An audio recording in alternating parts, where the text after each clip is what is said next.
kanlıca mantarı, Türkiye'de yaygın olarak yetişen bir mantar türüdür. Lezzeti, görünümü ve besin değeri nedeniyle popülerdir.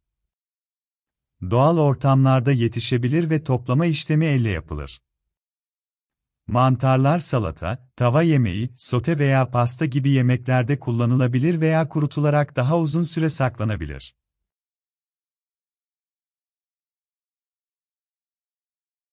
Mantar toplama, doğaya ve doğal ortamlara bağlılık hissi verir ve insanlar için keyifli bir aktivite olabilir. Aynı zamanda, insanlar mantar toplama sırasında doğal ortamlarda yürüyüş yapma, hava koşullarının tadını çıkarma veya doğal güzellikleri keşfetme fırsatını bulabilir. Mantar toplama aynı zamanda sosyal bir aktivite olabilir ve insanlar yeni insanlarla tanışma veya arkadaşlarıyla zaman geçirme şansı bulabilir. Mantarların lezzeti ve faydalı besin değeri de mantar toplama aktivitesini daha da cazip hale getirebilir.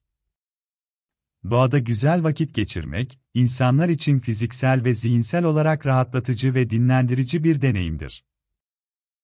Doğada vakit geçirmek, insanların stres veya kent yaşamındaki yoğunluktan uzaklaşmasına yardımcı olabilir ve insanların doğal güzellikleri, bitkileri, hayvanları ve doğal sesleri keşfetme fırsatı verir.